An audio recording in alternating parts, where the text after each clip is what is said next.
Yang terhormat Bapak-bapak, Ibu-ibu, salam Pancasila. Bapak-bapak, Ibu-ibu yang melihat video saya ini, tolong jangan lupa subscribe, like, dan di-share. Sifatnya gratis. Saya akan mengomentari 92 pelanggaran etik di KPK. Jadi sumber saya dari YouTube juga. Dalam lingkungan kerja Komisi Pemberantasan Korupsi KPK, dalam pelaksanaan tugasnya sering ada ditemui melanggar etika di dalam melaksanakan tugasnya. Terutama setelah dibentuknya lembaga Dewan Pengawas di KPK ini, baru ada temuan-temuan soal etika daripada aparat KPK itu tersendiri.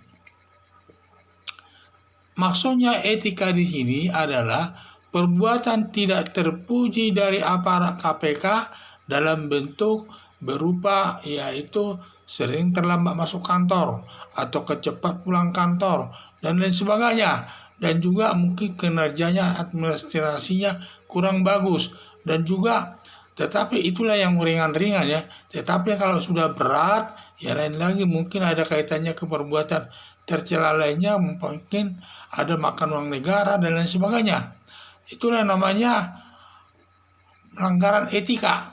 Tentu hukumannya pun kalau orang melakukan pelanggaran etika di lingkungan kinerjanya, itu bisa dikenakan hukuman administrasi saja.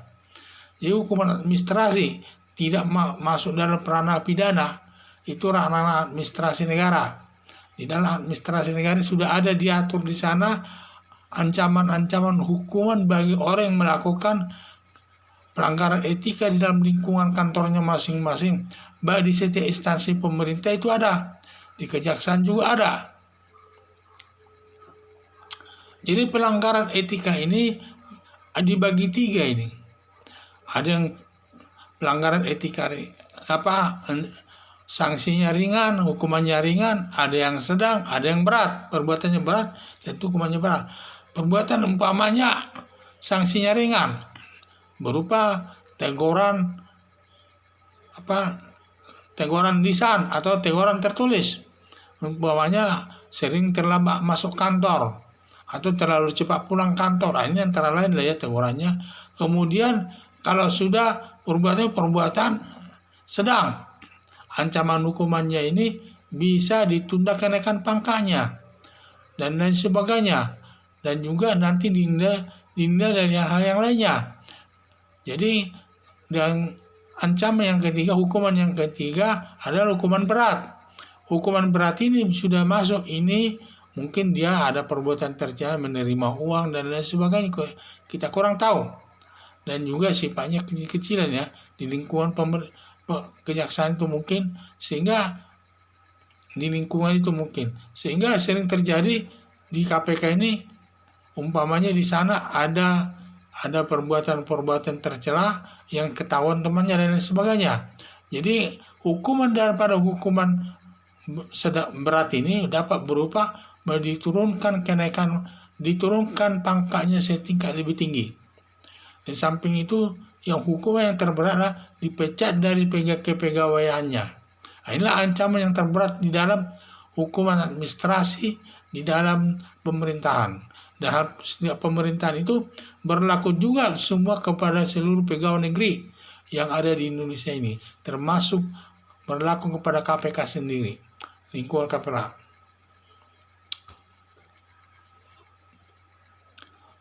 Harapan saya sebaiknya aparat KPK ini tertib dalam melaksanakan tugasnya dalam memberantas korupsi ini. Karena mungkin dalam melaksanakan tugasnya dalam memberantas korupsi ini banyak juga mungkin godaan-godaan yang sifatnya tidak berat, yang sifatnya bersifat administrasi. Jadi sehingga di sini sering terjadi kesalahan-kesalahan administrasi sehingga dapat dikenakan hukuman administrasi.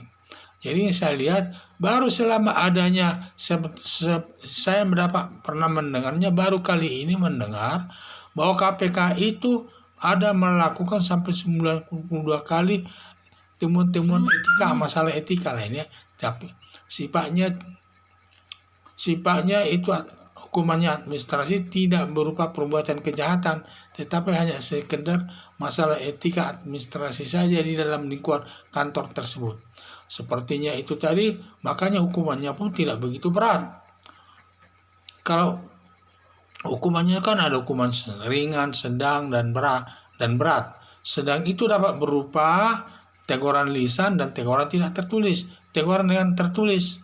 Ada juga hukuman sedang, yaitu ditunda kenaikan pangkatnya dan dipindahkan ke daerah lain mungkin ya.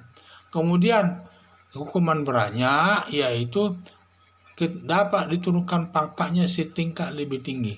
Dan lagi yang paling berat adalah dipecat dari kepegawaiannya. Ini yang terberat dalam hukuman administrasi di dalam pemerintahan.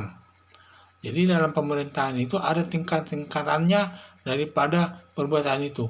Tapi perbuatan itu tidak sifatnya administrasi saja, tidak pidana. Karena pidananya kan harus masuk penjara dia. Kalau administrasi yang berlaku di lingkungan kantor itu sendiri. Dan ini semua berlaku di setiap lembaga pemerintah. Sekian dan terima kasih.